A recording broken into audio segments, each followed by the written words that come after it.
Hello, this is TV International. I'm Debonitas. I'm today in the studio with Fariborz Pooya. Welcome, Fariborz. Hi, Patty, and hello to everybody. We are looking today in TV International at what has been happening in the Iranian government. We had exciting news today from the Iranian government. They seem to be dealing with the aftermath of the election and the protests.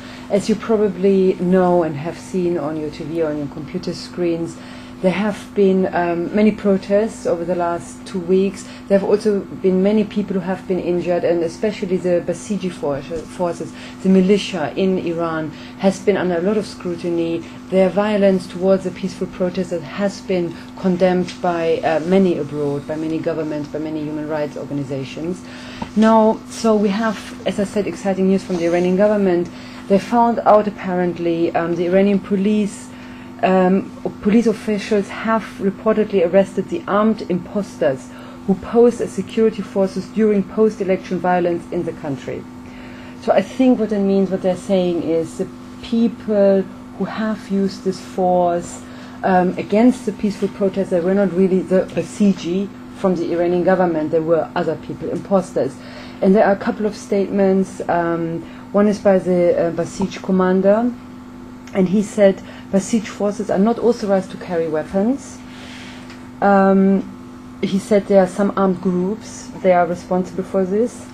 Then there's also the police chief of Tehran police said policemen are not authorized to use weapons against people. They are trained to only use anti-riot tools to keep the people out of harm's way. So, Fariborz Pooya, what do we make of it? Did we get it all wrong?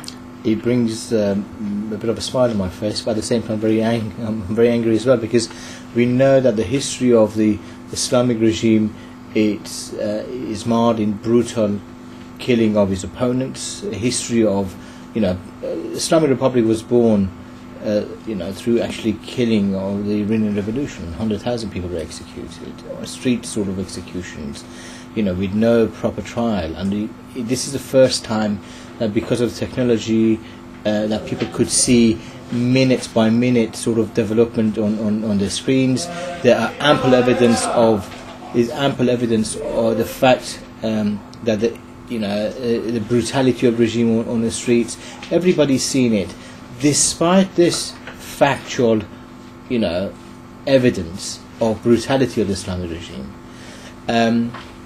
they are continuing with the lies that they've been producing over 30 years. They've been doing this regularly, and actually this is part and parcel of Ministry of Information. This is part of the propaganda. This is part of, that's the normal practice for the Islamic regime. We know that anybody who was arrested, opponents of the Islamic regime, they're branded as sexual deviants,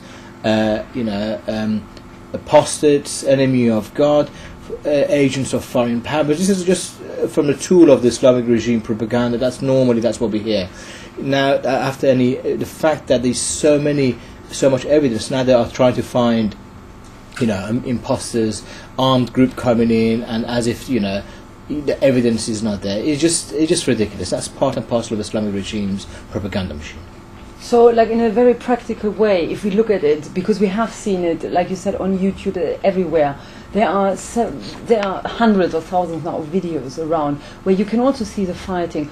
So what we have to understand, what the Iranian officials are saying, is that all these groups, these Basij, who are using violence against the protesters, that they're actually not Basij, that they are armed groups. So we have like hundreds or possibly thousands of imposters who go around Iran at the moment, mainly Tehran. Yes. Using violence on people. Yes. What's the where does this come from? It's very strange that thousands upon thousands of, as you said, military personnel on the streets of Tehran, but the government can't arrest these people. These are actually part and parcel of, this is a pure lie. I mean, it's just so. This time they've been caught red-handed because it's the first time that there is ample evidence and people have seen. So this is the first time there is immediate evidence of Islamic brutality to uphold the Islamic dictatorship in Iran. Also very much on an international level. Oh, absolutely, yes. We have a second news on this, on the post-election protest. It's about the death of Neda Agha-Soltan, that you obviously probably have heard of, the young girl that was shot. Now, again, it was claimed or asserted and that she was shot by a sniper, and while she was on the fringes or watching, standing by a protest, or even if she was at a protest, but she died while somebody was filming it. Now, we haven't heard much about this from the Iranian government until recently. Now, what the president Ahmadinejad has said today is that he finds it as suspicious, and he asked the chief of the judiciary to conduct a thorough investigation on her death. Yes, I think they caught up. I think they were because of the outpour of sympathy and support for the what's happening in Iran, and the fact that Neda became some symbol of resistance and a symbol of brutality of the Islamic regime against the people in Iran. Suddenly they've decided, in the last couple of days, we've seen a lot of this type of questioning the information by the Islamic regime and the press TV, the official English language satellite station of the Islamic regime. These, interviews with people to question the fact that that her death wasn't. To question the fact that she was killed by the armed Basijs on the streets of Tehran. The fact that we know that the doctor who was there and then very close by and witnessed her killing, the fact that she was shot from front, the fact that people immediately apprehended the Basiji on a bike, who actually claimed, I didn't mean to shoot her, and they took his identity. All of that has been denied, and suddenly there is this ghost who's come in, and is shooting demonstrators, and Neda as one of those. And the fact that Ahmadinejad says he goes to Shahrudi, 10 days after Neda has been killed, what have they been doing up to now? I mean, that's the first question you would ask. Ahmadinejad said it's because of the propaganda he's been, against the Islamic regime, international sort of conspiracy. Yeah. I mean, this is ridiculous. We know WPI, we know who actually killed Neda. We have, a lot of evidence on that. The person actually responsible for Neda's killing is the leadership of the Islamic regime, is the leader of the Islamic regime, who the day before Neda was killed, he went on Friday prayer and he actually threatened demonstrating, and he said the country people will firm, actually gave a green light for the shooting of people on the streets, and he said we'll deal with the demonstrators on the streets firmly, and the consequences is not ours. That's what he said. So he actually gave the order of killing of people on the streets, and the following day Neda was shot. So they can't deny the fact that they are responsible, and we hold Ahmadinejad, Khamenei, and the leaders of the Islamic regime responsible for Neda's killing, and we'll put them on public trial when this government is overthrown. So you mentioned Press TV earlier, and we have found also these news on Press TV, of course.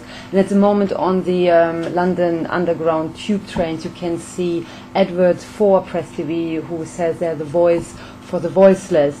So speaking about that, they're giving voice to George Galloway, who we all know as the Respect Party member.